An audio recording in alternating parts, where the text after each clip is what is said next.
Hi, everybody. Excited to be here with Heather Pepe from Calendly. We're excited to have her talk to us a little bit about how they've used win-loss analysis at Calendly to drive change. Heather, tell us a little bit about yourself.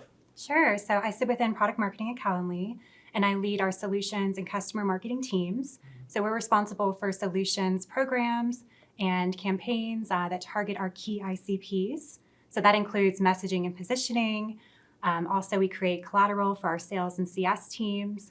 We also conduct market research through win-loss, through third-party site data, and through competitive intelligence. And then on the customer marketing side, we're really responsible for voice of the customer and customer advocacy. So that includes our customer stories, our testimonials, as well as our events.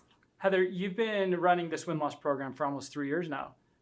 What's changed from when you first took it over to where it is now?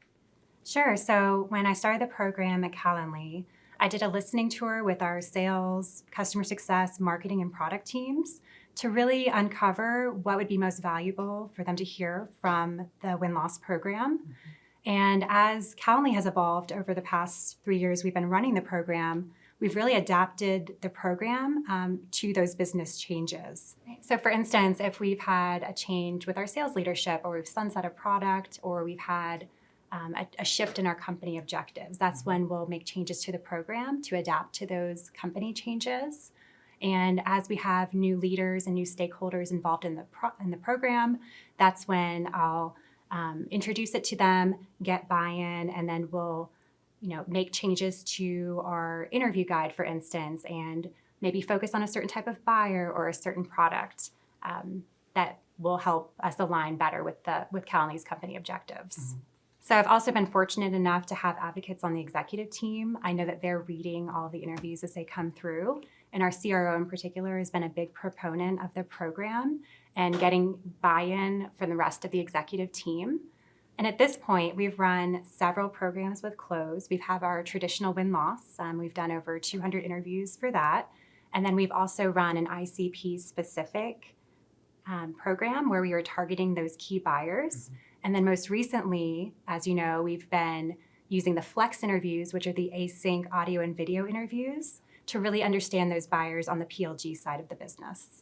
We're also using the dashboards and tagging within close to really view trends across a period of time and determining things like decision drivers that we're winning and losing deals to, or competitors we're coming up against. Then we're reporting that information back to the company and also encouraging users to log into closed. How do you get stakeholders involved, some of these other users, into the platform? What's been your best practice? Sure. So I think it's delivering the information to them in Slack, where a lot of us work in Calendly, mm-hmm. and then getting buy-in from the leadership team. So recently we added all of our sales team into closed, mm-hmm. and previously we only had managers and leadership in the program. So it's getting that buy-in from the leaders and then having that trickle down to the stakeholders within the org. Okay. Yeah, kind of a big change. A lot of the companies we work with sometimes will avoid putting salespeople in. Mm-hmm. Has it been a good change, or are they receptive to the feedback and the interviews? Yes, very. So I know when we did our readout last week to the sales and marketing team, we had a lot of engagement from the reps on the call, and they seem to really find the insights very valuable, mm-hmm. and are using those learnings to improve their own sales process. Okay. Heather, you mentioned you've done over 200 interviews since you've taken over, in addition to the flex interviews. What are some of the themes and the trends that you're seeing, and how are you addressing those? Sure. At Calendly, our voice of the customer and qualitative data is so important, where now it's a company priority to really bring in that voice of the customer data and feedback into every business decision.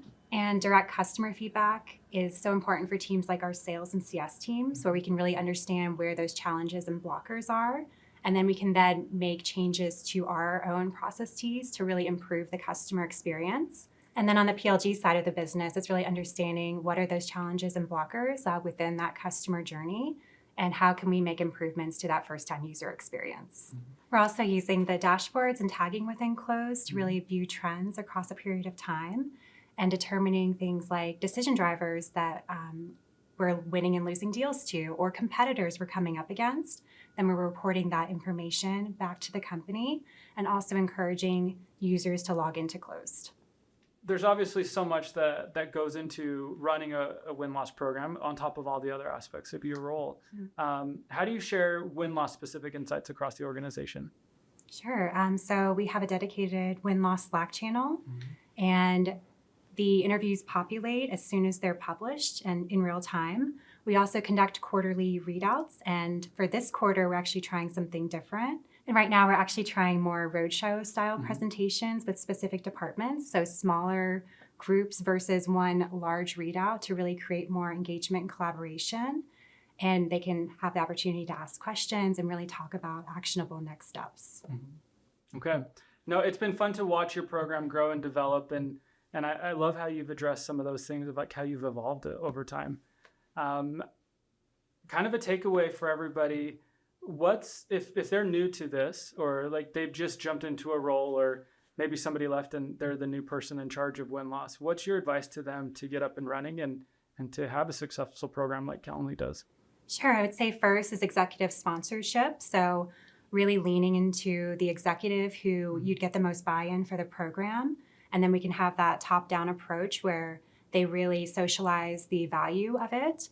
And then I would say meet with all the stakeholders, just do a listening tour, really figure out what would be most valuable for them to learn from this customer feedback and all the interviews. And then continue to communicate with those teams, whether it's Slack or email, wherever you meet, and really prove the value of the program that way by providing that feedback loop and that actionable data back to those teams. And you mentioned find a stakeholder. Who would you suggest? Like what department or business unit makes sense if they're going to start and try to put buy-in from one group? Who would you suggest? Yeah, I'd say for sales, the CRO, or at Calendly, we have a chief customer officer who runs our CS and CX teams. So I would say just find a leader who's really passionate about voice of the customer and that qualitative feedback. So as far as getting buy-in, I would say creating a business case or a one-pager and really thinking through the strategy for the program and how it will provide value and benefits back to the business. And once you justify that, it's a matter of trying it out and then looking at those actionable insights and seeing what value it provides back to the team. And that's how you can kind of start. And as I mentioned, our program has evolved, and you can continue evolving and adapting yours to your business needs. Okay. I love that. Heather, thank you so much for your time. It's been great working with you. I've loved it, seeing how you guys have changed your program and how you've driven that change. And really appreciate it. Thanks for the partnership. Thank you so much.